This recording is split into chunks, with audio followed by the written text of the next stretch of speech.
Mr. Grimes, would you give us your full name and DOC number, please? Roy Grimes, 308854.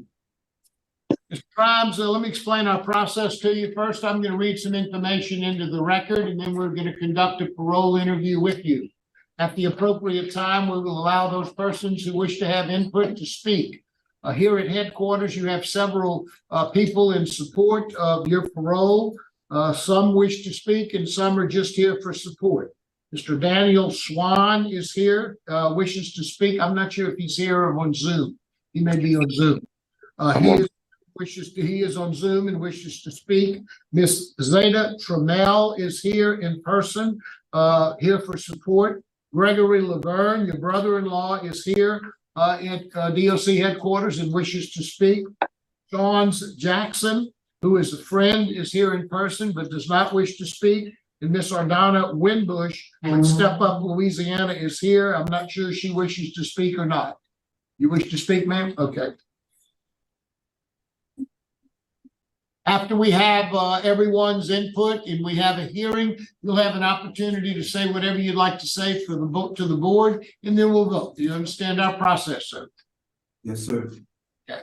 This is the matter of Troy Grimes, DOC number 308854. Date of birth is September the 10th of 1971. He's classified as a fourth felony offender. He has a parole eligibility date of August the 1st of 2021. An adjusted good time date of July 30th of 2034, and a full term date of March the 14th of 2042. He is currently serving a 45-year, 2-month, and 3-day sentence on the charges of illegal possession of stolen things after having been revoked, contraband, illegal possession of stolen things after having been revoked, forgery after having been revoked, and armed robbery. Does that sound accurate, Mr. Grimes? Yes, sir, it does. Yes, sir. Mr. Grimes, your case has been assigned to Ms. Wise. She will begin our process of the interview with you. Would you please answer any questions she may have? Yes, sir. Good morning. Good morning, Ms. Wise. Morning. How's you doing? How you doing? I'm blessed. I'm blessed. Good. Blessed to be here this morning. Say what now? I said I'm blessed to be here this morning. Amen. I agree. I agree. So, Mr. Grimes, tell us how long you've been in jail this time on this charge. A little over 25 years. 25 years. Okay. And how old are you today? 52. Of your 52 years, I'm showing you a fourth offender. How much of your life would you say you spent in jail? How many years? Roughly 80%. So about 30 years, maybe 35. You're 52. How much? At least 35. 35 years of your life in jail. Okay. When I look at your record, you lost 384 days of good time in this 25 years of time, but you've earned 345 days of good time. So call out for me the top 3 programs that really made a difference that you've taken. Top 3 programs was Thinking for a Change, Victim Awareness, and the drama club in which I was a part of that offered numerous of programs within its organization, and mainly self-discipline and positive decision-making. That had the most impact on me throughout my incarceration, because it really gave me a chance to reflect back on how my crimes affected other people and the decisions that I was making. It wasn't mistakes, there was decisions that caused detriment. It was almost detrimental to people's lives. So I think that was the most impactful program that I have taken. The drama club is where you got the decision-making skills, or was it Thinking for a Change? It was both, but it was primarily the drama club. Good. So is the drama club still in action, or is it resolved? Ain't that kind of guy? That's when I was at Angola. Gotcha. They don't have any program. They don't have their club here. Great. Okay. All right. It's funny that you would say that, because that's the thought I had when I first started talking to you, you said about your decisions. That young lady that ended up having to resign because she was bringing coffee in. She thought she was bringing coffee in, and she was bringing a cell phone in. Yes, You know, ma'am. I thought about it. Have you thought about how you impacted her future, her children's future? Speak to that. I met her nephew who was a captain at that place. And daily I offered apologies for that because her life I couldn't change. You know, I only went to lockdown. I got charged. And it really wasn't an impact on me, but her, she lost her whole future, and I could never change that. And I offered apology to her nephew, which is a captain in the cell block at County Port, and it was all I could do. And I just hate the fact that I made these decisions to impact the people's lives that I did, unlike my own, because I'm already in prison. And that took a real effect on me because of that, outside of my victims, in which I impacted their lives in the crimes that I committed on the streets. Yeah, I'm so glad to hear that you have reflected on that. That speaks volumes. Do you remember how old you were when you first got arrested or had contact with law enforcement? Do you remember? I'm talking about the juvenile. I think I was 11 years old. That's correct. And you know, and most guys don't get that right. But you're right. It was October the 7th of 1982. And it was a theft. And you've been stealing just, you know, ever since. And I don't want to go into your childhood because there's a lot said about an individual out stealing. And I know, you know, there are some other factors involved in that. And I hope that you've done some trauma healing while you're incarcerated. If not, I encourage you to do so for a young man to be out, you know, doing what you were doing at that age. But now you're an adult. Like you said, it's a decision now. I agree with that. And speaking of that contraband, you did get convicted of contraband charge on 322. I'm just stating this for the record.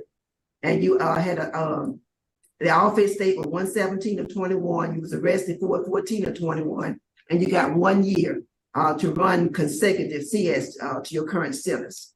Tell me about this. You had a DB appeal on 8/8/23, and you gained 30 days. Tell me about that. Last year, July 26th, I think, I was locked up along with roughly 60 other offenders. I was charged with putting money on cash apps to buy and sell drugs. And I vividly fought the write-up because I was putting money on cash apps. Throughout my incarceration, that's what I have done. Because I have a lot of friends that send me money. But if I have 4 or 5 people sending me $20, which would cost $8 to send $20, I would just put all the money on the cash out. So that's what happened in that situation. And with me being charged with putting the money on the cash out, I appealed it. And that I think that the 30 days was reinstated because the appeal is still pending in court. And my assumption is the appeal has been overturned and I just haven't gotten notice from the courts yet. That's my assumption from that 30 days being reinstated back to my good time date. And I just want to speak a minute. Again, this is the kind of thing I'm just stating for the record. When I read your reports of your robberies, it was like your gain was like $53, $27. Is that correct? Yes, ma'am. And one of the things, I think, was the one with the $27, you dropped 10 of it on the way out the store. So who were you then?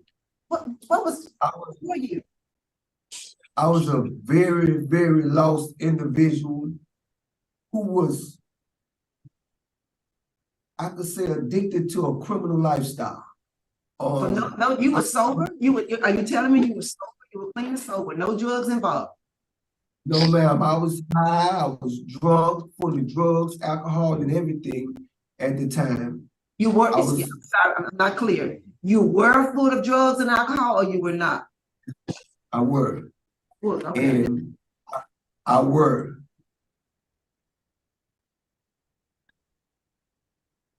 And I think on one of these incidents, you went to one store and you just went around the corner to another store at the same time. Just Yes, ma'am. yeah, the mindset, I can just go in people's store and just take what I want. That's the mind. That was the destructive mindset that I was in at the time. And like I spoke on earlier, I understand that those decisions that I was making then were living a criminal lifestyle. Mainly that's all I knew at the time. I'm reflecting on how I affected those people's lives. I mean, those people who had a gun brandished in their face by me, I could never comprehend the long-term effect that they have caused on these people, you know, with not knowing if they're gonna live throughout that ordeal. I was a lost individual, I was a lost man with no sense of direction at all whatsoever. And I was just randomly just doing any and everything, living a criminal lifestyle. And that criminal lifestyle has been important on me since a juvenile, since I was 11 years old. Let me stop you right there. I'm gonna stop you right there. And the record reflects just what you said. And even on supervision, when you had opportunity to talk to a parole officer, try to get some things worked out, you didn't. You was on probation June of 92, you got arrested August of 92. And again, 9/11, 92, 9/15, 92. Then you got revoked in 93, released in 96. Technical violation, released April of 96, technical violation December of 96, released again in 98, June of 98. New arrest 9/14 of 98, that's got us right back here. And you was revoked 9/24 of 98. So just, like you said, this is what you said, and the record reflects that's exactly who you were, a person that's living a criminal lifestyle. So, and I want to speak to when you said about the victim, one of your victims did have to get counseling. It did alter the way they saw the world because of your crime.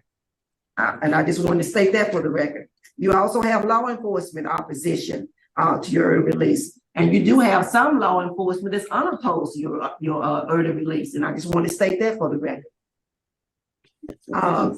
Probation parole could not reach your family. So I urge you to kind of update your master screen and put some family members on there with some current numbers. So you got some support that's here now, but they're not in your records.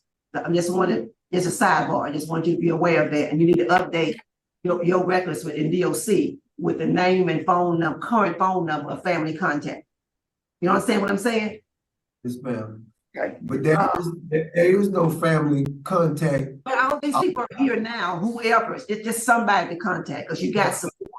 Just put somebody on the record. So if something happened in DOC, there's somebody we can call who we got a correct number on that you can reach out to. Family or friend, just a contact. That's all I'm saying. Because you got your support as evidence here.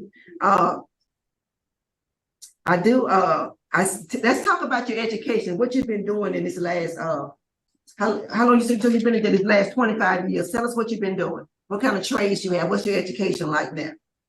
Because it's very impressive from what I read. I'm where I got my GED when I was 16 in LTI. I've been welding. I've been in the welding trade for right at 20 years. I have taught welding. I'm in line to teach welding here in the vocational school. And basically that's primarily where I have been putting all my skill into welding. And I done perfected the skill. I found something that not only do I enjoy doing, but I'm good at it. right now I'm here with my welding boots on right now. I get up at 3:30 every morning. I pray, I work out, say my prayers, and I'll be ready for work. I'm on time. When I'm having a job, I'm there every day, and I take pride in what I do. Primarily for is my education. That's basically where I have been focusing But on. you didn't say that you got you completed it in 2015 at the technical college, right? You got a degree in it, from a technical college in 2015. I just wanted that. Was it Louisiana Technical College? I just want to state that for the record. That's impressive. This DOC does an assessment on individuals, and in your assessment, you had high for employment, so you've taken care of that. You had high for substance abuse. Do you think you need any substance abuse treatment? No, ma'am, I haven't used a drug in over 25 years. I thank God for keeping me on that path. Like I say, my addiction was mainly a criminal lifestyle, even in prison. At the time when I made this decision with the lady who lost her job in criminal activity with criminal charges in prison. So I'm really blessed in that area. I am. Okay, good. That's good to hear. And you do have a low tiger. I'm just gonna state that for the record. So if you're successful today, tell me, where would you live and how would you support yourself?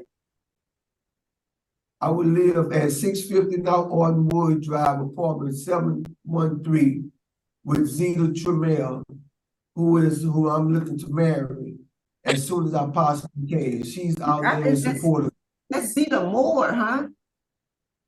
Okay, well, yes, that's her maiden name, because she was going through a divorce.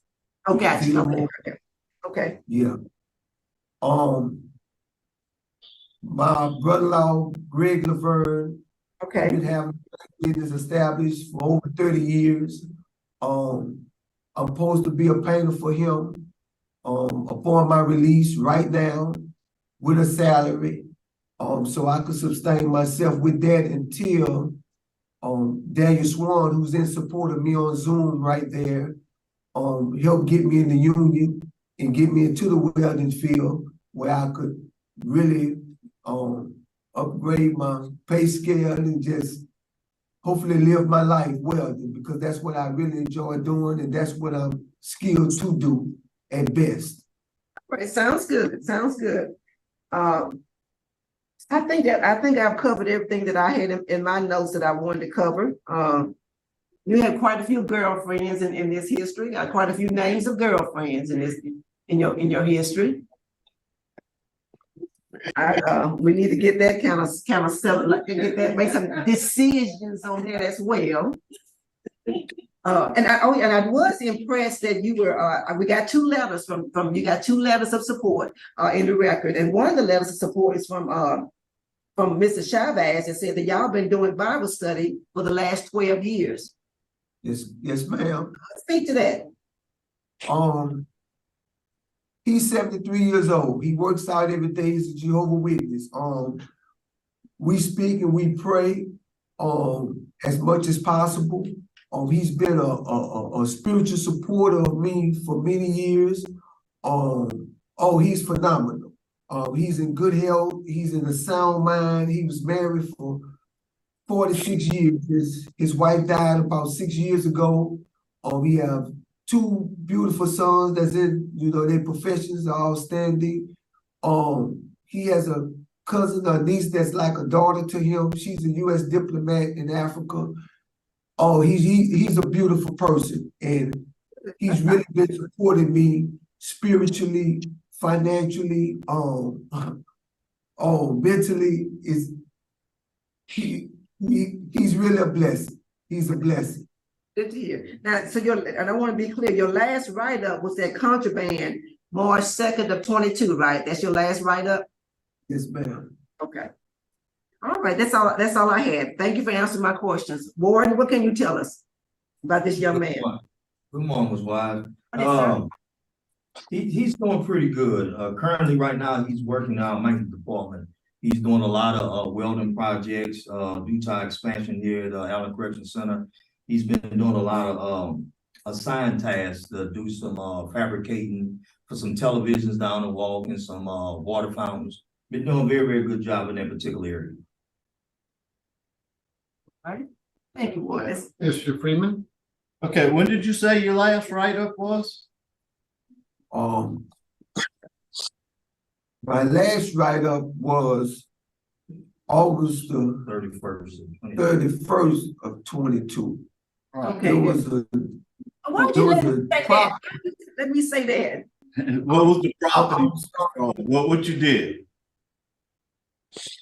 was transferred to a cell on lockdown that had a bird mark on the wall. And when the officer observed the bird mark, he wrote me and my cellie up saying that we put the bird mark there from smoking. Obviously, I don't smoke, haven't smoked never in my life, but that was the, and I had to pay $100 for that bird mark on the wall. Okay, thank you. 8:29. Okay, now we hear from your supporters, Mr. Daniel Swan.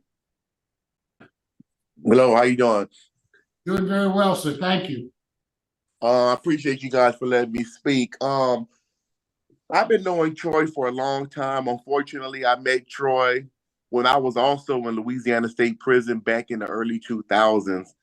And first, I want to just thank you guys for allowing him to come up, because I know it's real hard for you guys to determine, who you want to give a chance to just by people saying, some people might say good things, some people might say bad things, and then you look at a couple pieces of paper and you might have to come up with a decision. And I understand how hard that is, that could be with you guys. But I'm here to let you know that I've been with Troy when he was in his worst times, when he lost some of his family members, when we was going to welding school, because I also attended welding school with him. And fortunately, I was able to come home, and I'm now in the local 198 out of Baton Rouge welding. And I've always kept in touch with Troy, and I've always told Troy, if you just continue to get yourself better and stop calling me with, man, this happened, and get yourself together, there's an opportunity that you could come on this side, and I could definitely get you into the union, and you would never look back. And I've spoken to my business agent at the union, and they also are on board with getting Troy in if he is given the opportunity to come home and weld, because he's been welding for so long, and I know he can weld because he was there with me. And to cut it short, I understand that in Troy's past that, he intends to slip at times. I understand that because I get on Troy also. But I know within the last 18 months, man, Troy has really changed. And when he calls me, it's like sometimes I'm like, Troy, is this really you? Because he's really a different person. And I'm not saying that just because I love Troy like a brother. I'm saying that because this is really who he is. He's 52 years old, been incarcerated the bulk of his life. And there is just so much more on this side of life that I know he will be an asset to society. And I just beg you guys just to give him a chance, just to show you that he will be one of your best assets if you do grant him parole. I would go to the point where I would write a progress letter for you guys every day for a year straight, just to show that he will be in well hands. I know you guys don't know me from Adam and Eve, but I am a true person that could show that when you're incarcerated and you come home and do the right thing, that there is no looking back. I have his back 100%. I will do whatever needs to be done from you guys, whatever you want me to do to help him. But I'm just begging you guys that you guys just give him a chance, because 25 years is a long time. I understand there is no set date on that because there is victims. I do understand that. I do apologize for him for the harm he might have caused for the individual going to counseling, and then there's anything I could do to even help them, I don't have a problem with that. But I do know, in short, that Troy will be one of the best parolees that you guys granted, just because in the future you guys will be like, you know what, we did make a good move by giving him the opportunity. I mean, that's all I could ask for, and I know he is dying for you guys to say yes. But I'm just telling you, from a person that really knows him, the last thing I have to say is, about 18 months ago, we had a talk about that, and I just asked him, because he had got his last write-up that you guys were speaking on, and I told him, well, do you just want me to send you $50 a month, and then we go stop worrying about you even trying to come home? I said, because it doesn't make sense on what you're doing. You're older.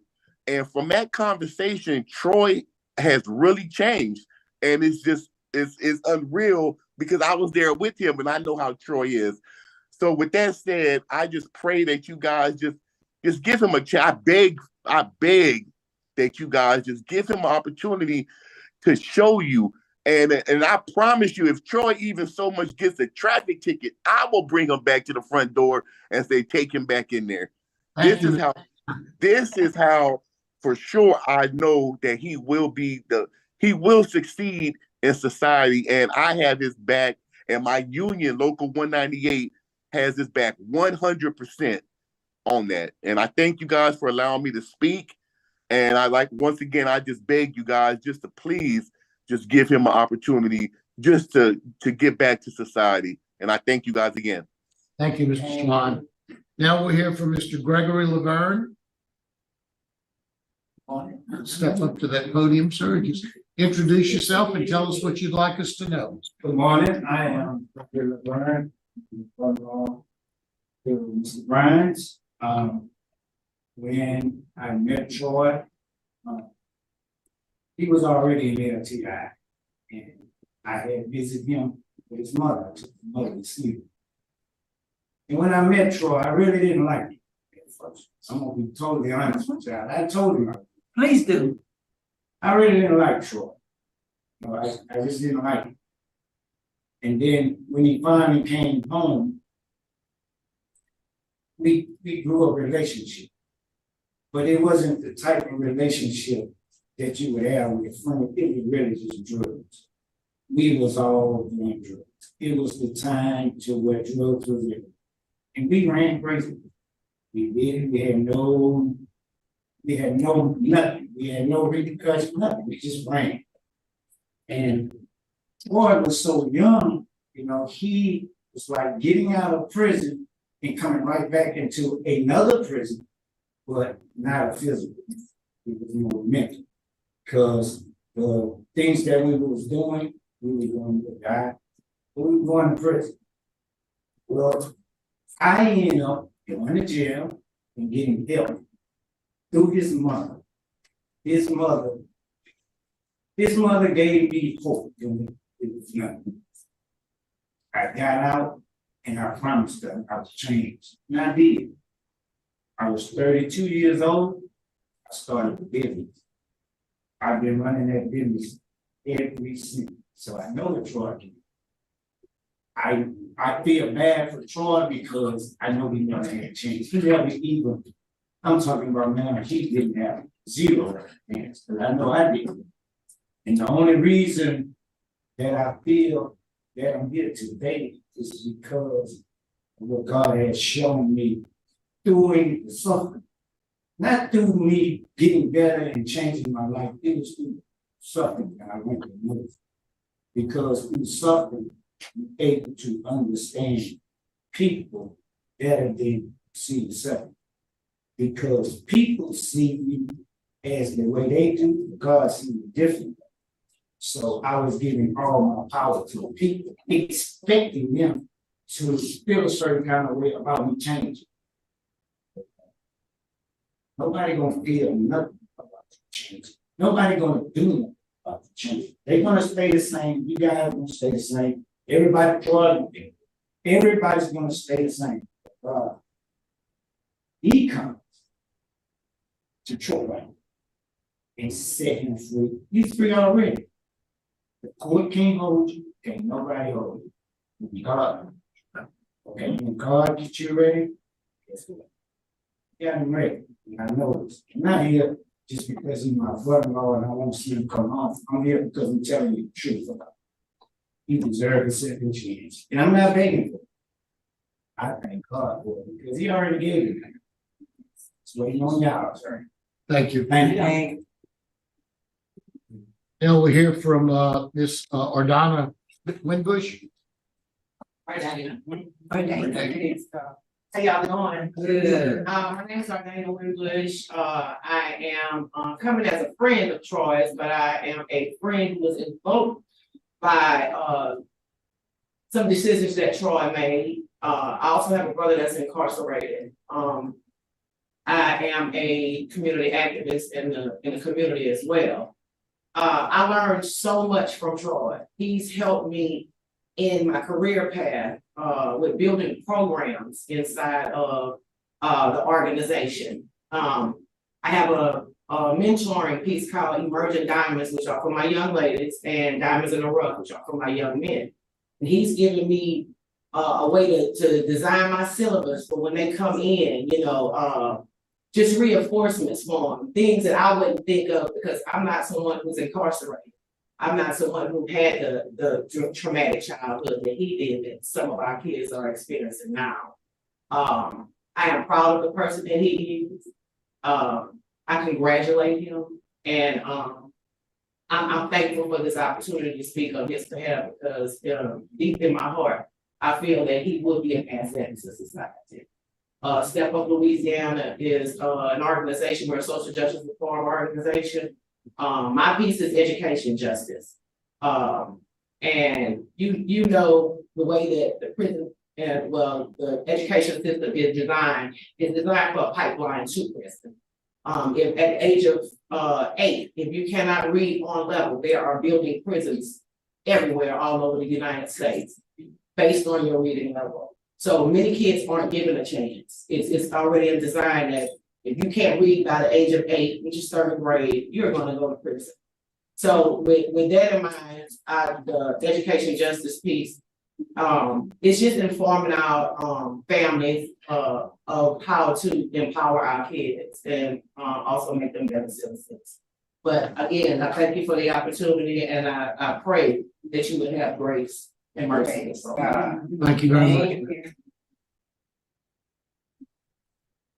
Mr. Grimes, is there anything you'd like to say before the board votes? Yes. Transitioning from a very lost and destructive man that I have been all my life, into someone who has recognized all the harm, not all, but most of the harm that I have done, and how my actions have stretched far and beyond not only people's lives, but the community, insurance rates, the way the police patrol the streets. I know all this comes from my actions and my criminal activity.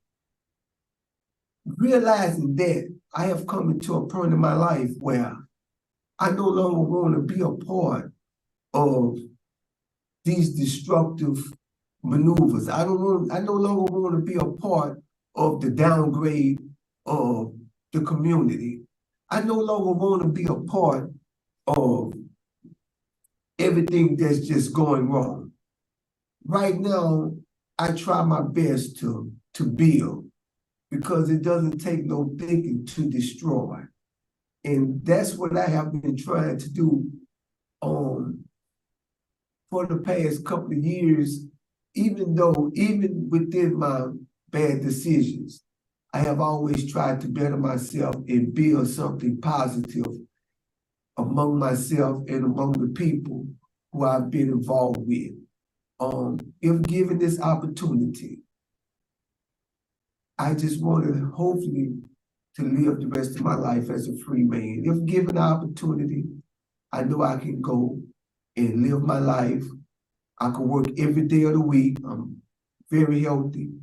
I can come make a change, not only in the community with Dane and her program, but also I'm willing to work with the parole board. I'm willing to work with DOC. I'm willing to work with the district attorney. I'm willing to work with the people who deserve help with everything that's going on in the world, because we're killing out there senselessly. I have committed crimes senselessly all my life, and that's not the person who I want to be anymore. That's not the person who I'm striving to be anymore. I'm striving to do better. And if given that opportunity, I won't let you down. You would not go back regretting releasing me. Please, I beg you, give me that opportunity. Thank you, Mr. Grimes. We appreciate your comments. Panel ready to vote? I recommend executive session to discuss confidential matters related to this case. Second. There's been a motion and a second. Please call the roll. Yes. Yes. Yes. We're going to be at a short recess. The time is 10:42. We're going to go into executive session to discuss matters of a confidential nature. We will resume as soon as that executive session is concluded. Committee on Parole is called back to order. The time is 10:49. We're back from executive session. Panel ready to vote? Yes, I'm ready to vote. Ms. Wise? Mr. Grimes, you're a difficult case.